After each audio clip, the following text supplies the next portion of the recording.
Alright, today we're doing the Origins Wall Buys Only Challenge with a bit of a twist. Instead of being able to pack a punch whenever I want to, I have to earn the right to pack a punch. The way I have to do that is by killing a Panzer with the weapon I want to pack a punch. So for example, if I want to pack a punch the Ballista, I'd have to kill a Panzer with the Ballista first, and then I'll be able to pack a punch it. Now usually in these type of videos, I just try to hit round 20, but instead the goal for this challenge is to pack a punch 3 wall buys. I tend to fail my challenges, but hopefully today we can turn that trend around. Now, if I'm able to pull a wall buy weapon out of like one of the dig sites, I think that's fair. I think we'll count that. A double points, that's actually perfect. Origins is a map where you need to get as many points as possible before round 8, dude. Like, it is actually a gauntlet to play this map, but I actually do enjoy that. I like maps that have a lot of buildables and a lot of just objectives to get done. Like, that's about no Shima, dude. That's literally my favorite map, just because there's so many things to do, and it's got the spider boss fight thing on it. It's pretty cool. Another double points? All right, this is a blessed run. I think I'll just wait till next round to grab it now. Ooh, that might have been a bad play. This thing's already flashing. All right, we're gonna grab it. I'm gonna wait closer to the end of this round to turn on this generator because I do not want to get swarmed. Hey, you know what? The M14 is not doing too bad, but I think this will be the last round we'll be using it for this run. I'm definitely not trying to kill a Panzer with it. Now, I could try to use the MP40, but I think I want to try to use something else just to make this video a bit more entertaining. You'll guys see here soon what it is. Let me squeeze by. There we go. Oh, like, actually, my aim is horrible. I don't think I hit a single shot there. I just kept shooting next to him, dude. And this is why I'm horrible at Siege, man. I've been playing Siege, man, how many years has it been? It's been literally, I think like 7 years. And I've never even hit plat in that game. I actually have gotten progressively worse. It feels like every new season that comes out and I try to play, I just do worse than the season before. Honestly, I wouldn't even say that Siege is a fun game. I mainly just play because my friends play it. It's kind of like our default game, it feels like. We'll play other games, like Helldivers came out. We're all playing that for a while, and the new Dying Light game came out. We're playing that too. But then it all just ends up coming back to Siege, man. Even though, like, we all hate it, and we're all horrible. None of us are good. The highest rank any of us have hit is, like, plat something. My highest rank is, man, gold 3, and I hit gold 3 in, like, the OG rank system where you could just place in gold 3. So I would place in gold 3, just being carried, to be honest. And then I just either wouldn't play ranked anymore because I'd be like, oh, gold 3 is good enough, or I would try and just lose. I was playing Siege yesterday and I just do horrible. Like, my KD this season at the beginning was literally a .3. My aim is horrible, dude. And I can't react. I just can't compete to how the game has changed, man. It used to be like abilities and stuff mattered. Now it's just, man, who has better aim, man? And yet I still play it. I haven't said one single good thing about it, and I know damn well I'll probably end up playing Siege today at some point. It's kind of an addiction, dude. We only play ranked. We don't play unranked. We don't practice before we hop in ranked. It could have been 5 months since we played the game. We're just gonna boot up ranked. I just don't even care anymore. I don't even care about my rank. I don't even care if I win or lose. It's just whatever. I don't strive to hit a higher rank. I'm not like, can I hit plat this season? I know the answer is no. That game is horrible. If you haven't played Siege, you're not missing out. Do not play it. Anyways, fucking ending my yap session. The first weapon we're gonna be attempting to kill a Panzer with is the 5.7. I know there's an obvious joke setting there. I don't know. I might edit in a joke. We'll see what happens. Now, it's a bit of a sleeper pick, I think. The 5.7 is actually goated, not just because of the name. This thing's pretty good in the early rounds. Like, right now, round 4, this thing will definitely one-shot headshot these zombies. I guarantee it. And it one-shot headshots for a while. And I think if I'm able to get double tap before round 8 when the Panzer spawns, so I have 4 more rounds, I don't see any issue killing the Panzer with the 5.7. And then I get a packet, so it'll be sticking around for a while. Now, my other 2 options, I'm thinking probably the MP40 and probably the STG will be the weapons I'll attempt to use. I'm gonna buy Jug. I'm enough for that. I'm gonna buy Jug in the round, and actually, no, I'm not gonna end the round. I'm gonna look for the other shield part. Might be over here. No, it's in one of these footprints, and then hopefully I end up getting enough points to get to the fire tunnel area and find where that other shield part is. Pretty much we got a little bit of a checklist to get done before round 8. We need to get the shield built. We need to get double tap, and well, we already have Jug, so we can cross that off already. So double tap and getting the shield built are the goals before round 8. And then after that, and we end up killing our first Panzer, it'll just be kill him 2 more times, pack 2 more weapons, and we can call this a success. Oh, here it is, dude. Another part down. down, 1 more to go for the zombie shield. Now, I don't think there's anything else I can really do this round, so we're gonna end the round and hopefully we survive the next round. It's honestly pretty weird to be playing this not trying to build a shield, just like going through the rounds, because usually if you don't have a staff by round 8 and that Panzer spawns in, bro, you're cooked. So you know what? We're gonna prove today that you do not need a staff by round 8 to survive. Oh, I forgot to buy quick revive. You know, we'll probably have to buy that before round 8 as well, so we can add that to the checklist. Usually I buy it just immediately. It must have just slipped my mind. I don't think it's gonna have as much of a priority as getting double tap. And the thing about getting double tap, I just have to get lucky and hope I get out of the Wonder Fizz. So the more points I can get before then, the better. If I don't get it, I don't think it'll be impossible to kill the Panzer. It's just gonna be a lot more annoying. Ooh, an insta kill. Did we go for it? Yeah, we go for it. We're just gonna start knifing them. I mean, I know it's wall buys only, but you gotta knife the zombies when you get an insta kill, dude. You got to. What are we at? Yeah, we can kill this guy. I'm not one to end the round yet. Let me think. What do I want to do? Do I push my luck for the double tap? Do I go for the last shield part first? You know what? I think double tap is more important than the shield, to be honest. Let's just hope we get it. Come on. Please. Double tap, first try, let's go. That's perfect. All right, I don't know that we have enough points to get the shield part and get out of that little area. Yeah, I'm gonna just play it safe and go for the shield part next round, because I don't want to get trapped down there and end up just getting swarmed by a bunch of zombies in a very tight area. So we're just gonna stay up here, get more points, and then we'll go try to get the shield part. But I just don't want to die. I'm trying to have a good run that I can at least post, because most of these runs, I've attempted this like at least 10 times, and most of them have ended pretty early into the attempt. I mean, it's bo2 Origins. It's a difficult map. 2-hit down is very brutal. I'm just not good at zombies, so this type of challenge is really pushing my limits on what I can actually do. I don't know. I think this channel is kind of going to give me the opportunity to make myself get better at this game, because I'm not OG. I didn't grow up playing these games. I've only been playing them for a few years, and it's been like on and off. I'm not like playing zombies every day. I do like playing zombies, and I always come back to it just as like Siege. And I just kind of get in the mood to play zombies, and man, when I'm in the mood to play zombies, it's very fun. But I also feel like zombies can get a little stale, especially since I don't have access to like all the bo3 mods and all that cool stuff you can do. So I just have to stick with what Treyarch and the other CODs have. I mean, it does get a little stale, especially when like my friends don't really play zombies. I mean,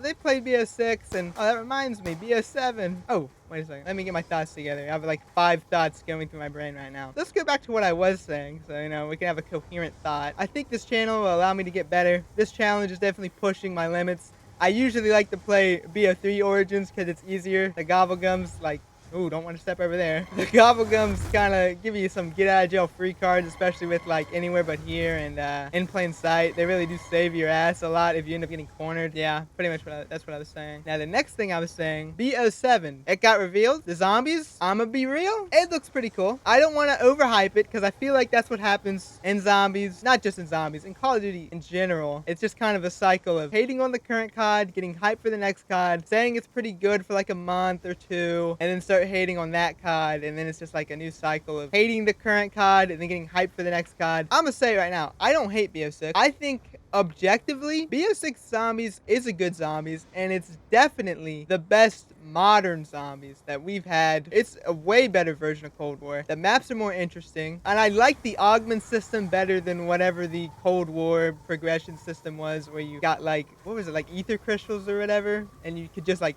you had to upgrade everything. You would upgrade like, you had to unlock being able to knife. You just bunted with your weapon. Pretty much, you had to upgrade a bunch of stuff, but it was like linear, so you just kind of upgrade it, and then it was just better forever. But I like the augment system because it kind of unlocks like builds. You can make zombie builds. That's cool. Man, I have a lot of thoughts to talk about, and it's just like, it's just a kind of a stream of consciousness thing. I don't really know that this is going to be very coherent, because now I'm talking about augments, and that's now making me think about bo7 augments. And I'm going to be honest, I'm a bit disappointed. I talked about this in another video, like, what are they going to do with augments? And it's been revealed they're bringing back all the old augments for the perks, and I think 1 new major augment and 1 new minor augment. I think that's a little lame, in my opinion. It's not that exciting to see the same augments come back again. Now, I understand if they removed the augments, that would suck too. So I think it's good that they're back. I think what the major issue is for me is that there's not enough new augments per perk. I would say, obviously, obviously in total, there's a lot of new augments because each field upgrade, perk, whatever else there's augments for, all got new augments. But I think, what? Is it that cool that Jug gets one more new major augment and one new minor augment? Is that going to change things that drastically? I'm not too sure it will. Maybe they can improve that. Maybe throughout the life cycle of BO7, the perks will get more augments. That's probably wishful thinking. I doubt we're going to get any more augments than what they've announced. Now, on the topic of perk, the new perk Wisp Tea, which kind of looks like, what is that? The BO4 perk, whatever it's called, that spawns on the wolf. It looks cool, and the augments for that perk seem cool because it kind of changes what the perk does. And there's a minor augment for the perk that it can like train the last zombie for you. And if it works like Lenny or Arthur or whatever he's fucking called, I don't know, you know, the big fucking giant guy on Buried. If the Wisp thing works like that, that'll be great. Because I'm gonna be real, doing Easter eggs with like your friends, it sounds more fun on paper than it is in reality. Because here's the gameplay for the guy that's not watching the freaking Mr. Rothwaffles video. This is what he's doing. He's walking in a circle, training a zombie, waiting for his boy to say, all right, we can go to the next step, or all right, we can end the round. And this is all you do. This is all you're doing. And it's so boring. And then, if you're the guy just watching the video, you're just doing the Easter egg, and all your friends are just standing around waiting. I've always found Easter eggs to be a little boring. I know, kind of blasphemous. But with this Wisp Tea perk, that can change things. Because now you don't have to have someone training a zombie when you're trying to do the Easter egg. You can just all be actively trying to help with the Easter egg and have the Wisp guy just train them for you. That is sick, and if it works well, that'll be awesome. Now, if it only lasts like a minute and then it kills the zombie or the zombie isn't being trained by the Wisp thing anymore, that would suck. If it lasts, I don't know, even like 5 minutes, that'll be huge. I am pretty excited to see how that perk works. It seems pretty cool. And I don't know how I've mentioned this yet. The new map, Ashes of the Damned, it kind of seems like a transit reimagining kind of thing. And I think many people would agree this. Many fans of zombies would say transit always kind of deserved a second chance, man. I don't think the idea for transit was bad. It was just the execution was poor. But like, I'm already seeing improvements on that formula already. Like the fact that the pack-a-punch machine is like connected to the truck, that's awesome, dude. That was a major issue on transit. You want to pack, but you're not at town. Now you have to like either traverse the fog or hope that you get there in time before the generator turns off. It sucks. But just having the pack machine with you at all times eliminates an issue immediately. And the POIs that they've added for this transit reimagining, there's one that like kind of looks like Ascension. There's Farm. They're bringing Farm back. There's the Diner, and there's new ones. Like there's this weird pyramid looking thing that looks pretty interesting. And from what I understand, they've even added more to the farmhouse. It isn't just farm, but there's like a new underground area on it. That seems very interesting, and I'm very, very excited to get to play that map. And the fact it's been confirmed that the entirety of the BO7 Zombies storyline is going to take place in the Dark Ether. I think that is a huge improvement for what they've been doing, because all of the modern zombies like Cold War and BO6, it's about to be round 8. I've been yapping so much, and the Panzer's about to come. I need to buy ammo for this 5.7 like right now. We gotta lock in, dude. What was I even talking about? Oh, I think it being in the Dark Ether is good because it unlocks like so much. Oh no. Oh no, right in front of me. He's right in front of me. He's gonna grab me. He's definitely gonna try to grab me. It unlocks so much more potential for what the storyline can actually do, because Cold War and BO6 were like directly in the same universe as like the campaign and stuff. So like you can't do anything too crazy. Like you can't like destroy the Earth like they did in BO1, because if you destroy the Earth, where's the next COD campaign gonna take place, you know? And I never really understood why they decided to connect the two. It never made sense. But now the fact that they're in a completely different universe. Ooh, no.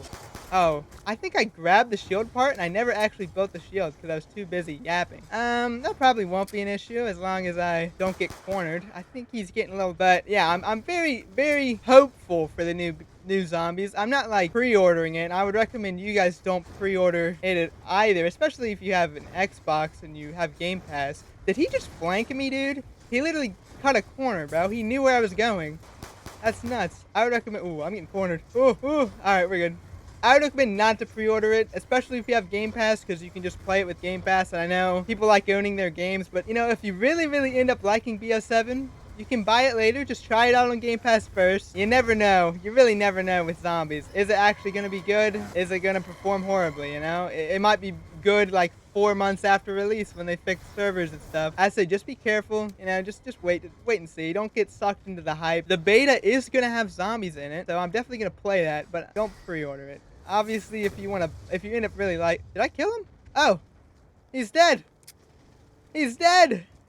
The 5.7 can kill a Panzer on round 8. And, I mean, it used a lot of its ammo, but we did it. And I have 2 more generators to turn on. The Stamina Up one and the Church one. So I can't actually pack yet because I need to turn on those generators. I guess I'll turn on the Stamina Up one. A whole other thing I forgot to talk about. There was a lot of information they dropped. I watched the Mr. Waffles go through the entire blog post, man. And, dude, it was like an hour 20 long. And he only talked about like half the blog post. They released a lot of information on it, so as I'm talking, just more stuff's coming back into my brain. There's a new mode, like it's called Curse. Uh-oh. Nope. Whew. Ah, crap, dude. Crap, man. Alright, this is scary. Do I try to do this generator? I'm hitting the nuke. Good. Get out of here. Now I'm gonna have to go buy Jug really quick. We have to run across that and get Jug. Anyways, the new mode, it seems interesting. It seems kind of like classic zombies, but you have to like unlock things that make it kind of like classic zombies. It seems kind of weird and kind of hard to explain. And you have to, of course, he just gets right in front of me. Oh, I'm dead. Crap, man. Alright, that was an unfortunate attempt, but I think we're just going to call it. I mean, that's just another failed attempt right there. But, you know, let me finish my thought before I end the video. I was talking about Curse. It seems kind of like classic zombies, kind of not. It seems like kind of like also the Gauntlet stuff from BO4. Like, you have to, the only way to unlock it is to play Cursed on Ashes of the Damned. You have to complete the Easter egg on standard mode. Then you unlock Cursed. In Cursed, you play it and you unlock these relics that will make the game like harder. So maybe there'll be one that, oh, you start with a starter pistol, or one where there's no armor, or one where you only can pack once, or one where there's only 4 perks, like stuff like classic zombies. But you have to play it to unlock those things to add to it. But it seems kind of cool. I'm interested in how it's going to be, and how is the balancing going to be is my main thing. We'll have to wait and see. I think it comes out in November, and the beta I think comes out early October. Anyways, if you enjoyed this video, let me know. Leave a like, leave a comment. Maybe even consider subscribing if you want to see more of these challenge runs. And if you'd like to see me attempt this again and actually have a good attempt, let me know. If you think this challenge was a good idea, I didn't really get far. I don't think I really got to show the full scope of what this challenge could have been. But I like my commentary in this video, so I don't want to just scrap it. And I'll see y'all in the next one. See ya. I was talking to myself just the other day. I was hearing lots of things I never thought I'd say. But one thing I said really blew my mind. I said, I don't know me, but I know you. And if you listen close, we can talk it through. It ain't as simple as we're gonna